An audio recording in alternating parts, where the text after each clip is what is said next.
मेरे YouTube channel में आपका स्वागत है। आज मैं फिर आपके सामने एक बिहार बोर्ड मैट्रिक परीक्षाओं के लिए ज्योमेट्री का मैथ लेकर प्रस्तुत हुआ हूं। तो आइए सीधे टॉपिक पे आते हैं। यहाँ प्रश्न है कि निम्नांकित आकृतियों में m पैरेलल n इनके अनुसार रिक्त स्थानों की पूर्ति करें। m और n दो समानांतर रेखाएं हैं और एक तिर्यकछेदी रेखा इसको काटती है। तो रिक्त स्थानों जैसे यहाँ x और y एंगल का मान निकालना है, उसी तरह यहाँ mn दो पैरेलल लाइन है, एक तीसरी रेखा तिर्यक रेखा काटती है, तो x और y का वैल्यू निकालना है। उसी तरह यहाँ भी mn पैरेलल लाइन है और एक तिर्यकछेदी रेखा काटती है, तो x और y का वैल्यू निकालना है। उसी तरह इसमें भी है। तो आइए इसको कैसे निकाला जाता है देखें। तो यहाँ देखिए m पैरेलल n ये दोनों समानांतर रेखाएं हैं और x y का मान निकालना है, ठीक है। तो इसको पहले समझ लीजिए कि कोई भी एंगल अगर दिया रहेगा तभी ये निकलेगा, है ना। तो एक ये एंगल जो है ये 65 डिग्री दिया हुआ है, छूट गया था, ये 65 डिग्री है। तो x और y का मान निकालिए। तो देखिए हम यहाँ सबसे पहले आपको बता देना चाहते हैं कि इसको आप ऐसे थोड़ा देर के लिए झाप दीजिए। तो देखिएगा कि ये रेखा और ये रेखा एक दूसरे को परस्पर काटती है। तो ज्यामितीय नियम से हम जानते हैं कि जब दो रेखाएं परस्पर एक दूसरे को काटती है तो शीर्षाभिमुख कोण समान होते हैं, यानी सम्मुख कोण समान होते हैं। तो यहाँ ये 65 डिग्री है, तो ये भी 65 डिग्री होगा, है। तो इसको मान लीजिए कि ये G बिंदु पर काटती है, H बिंदु पर काटती है, तो MGH हो गया। चूंकि M लाइन को, M रेखा को, है ना, M रेखा को इसको EF मान लीजिए, M रेखा को EF रेखा G बिंदु पर काटती है, इसलिए एक कोण होगा MGH बराबर कोण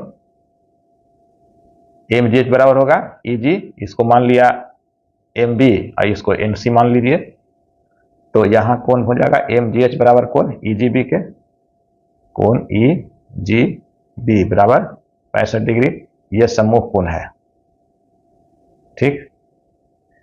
अब हम चूंकि जानते हैं कि जब दो समानांतर रेखाओं को कोई तिर्यकछेदी रेखा काटे तो एकांतर तिर्यक रेखा के एक ही ओर के एकांतर कोणों का योग 180 डिग्री होता है, यानी इसका कोण और इसका कोण दोनों मिला दीजिए तो ये 180 डिग्री होता है। तो लिखना पड़ेगा चूंकि कोण MGH प्लस कोण GHN है ना, GHN छोटी n है, n बराबर 180 डिग्री। तो MGH हम निकाल लिए हैं 65 डिग्री, तो यहाँ 65 डिग्री दीजिए प्लस कोण GHN बराबर 180 डिग्री। तो यहाँ GHN निकल जाएगा, इसलिए कोण GHN बराबर 180 माइनस 65 कितना निकल गया ये, इसको घटाइए तो हो जाएगा 115 डिग्री। तो GHN ये 115 निकल गया, ठीक है।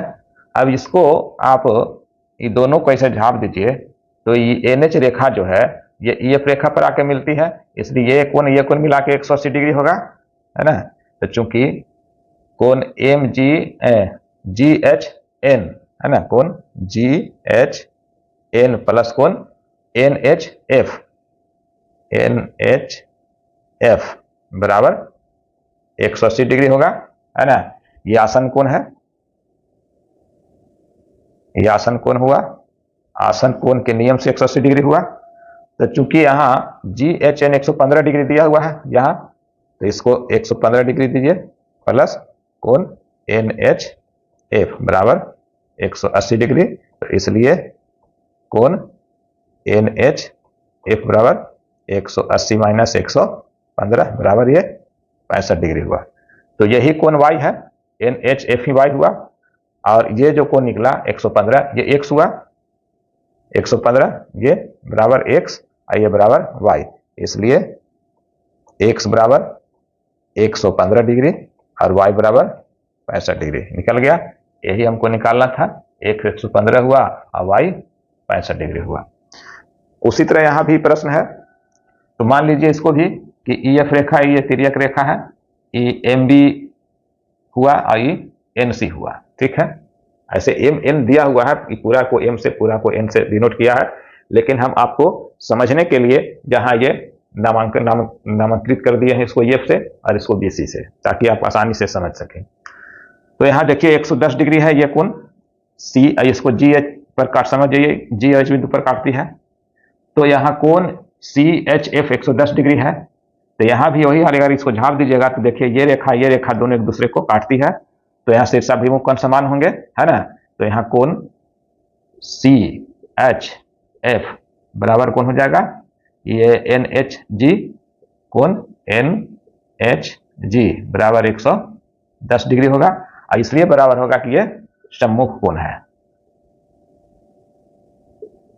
सम्मुख कोण हो गया।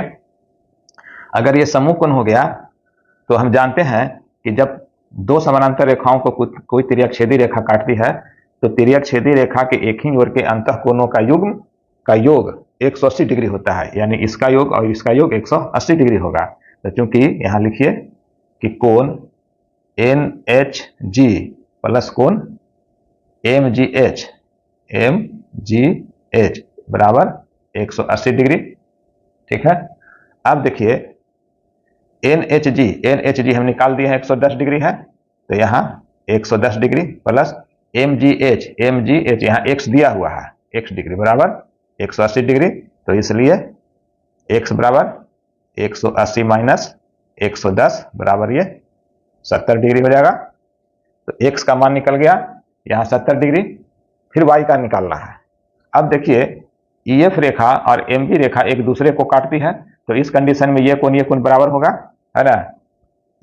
तो चूंकि कोण MGH बराबर कोण EGB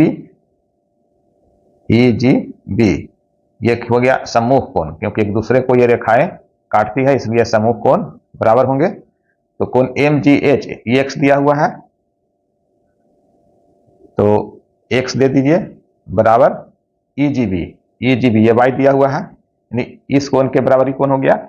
x का मान हम निकाल दिए 70 डिग्री, तो यहाँ 70 डिग्री दीजिए बराबर y, इसका मतलब y का मान भी 70 डिग्री होगा, इसका भी 70 डिग्री होगा, दोनों 70 डिग्री का होगा, ठीक है। उसी तरह यहां जाइए तीसरी आकृति में, यहां कोण 115 डिग्री है, x और y का मान निकालना है। तो यहां भी ठीक उसी तरह इसको MB से डिनोट कीजिए, इसको NC से, ताकि एंगल को लिखने में आसानी हो और आपको समझने में आसानी हो। और ये EF इसको दर्शाइए, EF कोई तिर्यक छेदी रेखा है और ये G और H बिंदु पर काटती है, ठीक है। तो यहाँ x और y का मान निकालना है। तो देखिए हम पहले भी बता चुके हैं कि जब दो रेखाएं एक दूसरे को काटती है तो शीर्षाभिमुख कोण समान होते हैं। तो ये 115 है तो ये भी 115 होगा, है ना। तो यहाँ लिखिए कोण MGH बराबर कोण EGB के, कोण EGB यहां सम्मुख कोण लिख दीजिए, सम्मुख कोण। तो कोण MGH बराबर EGB 115 डिग्री दिए हुए हैं, तो 115 डिग्री हो गया, ठीक है। अब चूंकि देखिए ये 115 डिग्री हो गया, अब देखिए यहां क्या करना है, इसको अगर ऐसे झांप ले तो ये रेखा इसे आके मिलती है, या फिर एकांतर कोण बराबर होते हैं। ये भी सिद्ध कर सकते हैं कि जब दो समानांतर रेखाओं को कोई तिर्यक छेदी रेखा काटती है तो इस कंडीशन में एकांतर कोण बराबर होते हैं। तो ये इसका एकांतर कोण का जोड़ा है ना। तो MGH अगर 115 डिग्री हुआ तो ये भी 115 डिग्री होगा, ठीक है। तो यहां लिखिए कोण MGH बराबर कोण GHC, कोण GHC। तो MGH यहाँ 115 डिग्री निकाल चुके हैं, बराबर GHC हो जाएगा। तो बराबर यहाँ y डिग्री दिए हुए है, ये y डिग्री है, तो y बराबर 115 निकल गया, ठीक है। तो यहाँ y बराबर मान निकल गया 115 डिग्री इसका। अब x का मान निकालना है।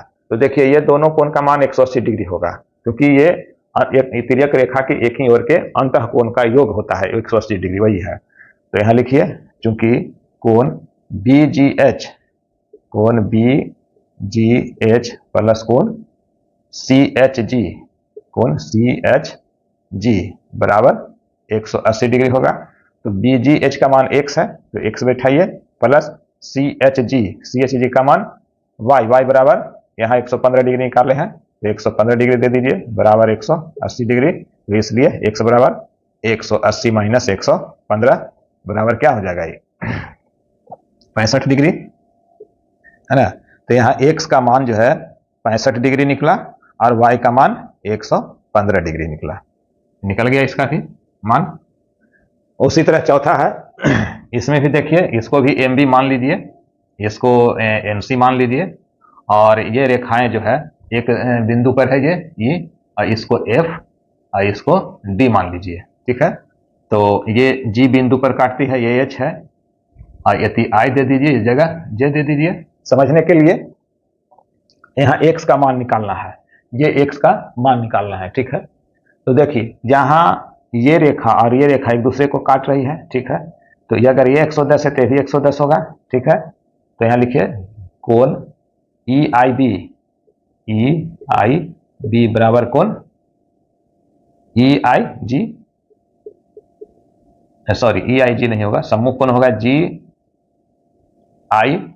होगा, कोण GIJ, ठीक है। तो ये 110 तो ये भी 110 होगा, है ना। तो EIB 110 डिग्री बराबर कोण GIJ, ये भी 110 हो जाएगा। अब देख लीजिए, ये रेखा जो है तिर्यकछेदी रेखा है, दो रेखाओं को काटती है, तो ये अंतः कोणों का योग 180 डिग्री होगा, और ये जो होगा ये समूह कोण होगा, यहां लिखना पड़ेगा समूह कोण, ठीक है। तो GHI, अब इसका दोनों का योग 180 डिग्री होगा, तो लिखना पड़ेगा चूंकि कोण GIJ प्लस कोण IJF, या IJN भी कर सकते हैं, कुछ भी लिख दीजिए, कोण IJ और F बराबर 180 डिग्री हुआ। तो GIJ हम 110 डिग्री निकाले हैं, तो यहाँ 110 डिग्री लिखिए, और IJF x डिग्री है, तो यहाँ x लिखिए बराबर 180 डिग्री हुआ। तो यहाँ से x का मान निकल जाएगा 180 माइनस 110 डिग्री बराबर 70 डिग्री, तो यहाँ x बराबर 70 डिग्री आया, तो x का मान यहाँ निकल गया 70 डिग्री, ये 70 डिग्री होगा, तो 70 110 मिलकर 180 हो गया, हमारा इसका मतलब प्रश्न उत्तर सही है। तो इस प्रकार का गणित समझने और जानने के लिए मेरे YouTube चैनल से जुड़े रहिए, और मेरी वीडियो अच्छी लगी हो तो लाइक अवश्य कीजिए, और यदि मेरे चैनल पर आप पहली बार हैं तो सब्सक्राइब जरूर कीजिए, और मेरे चैनल पर हमेशा जुड़े रहिए। और नेक्स्ट वीडियो में हम इसी पर टॉपिक पर इसी स्तर का मैथ मैं लेकर आऊँगा, और मेरे डिस्क्रिप्शन बॉक्स में भी जाके देख लीजिए, उसमें प्लेलिस्ट का नाम दिया हुआ है, जिससे आपको वीडियो ढूंढने में आसानी होगी।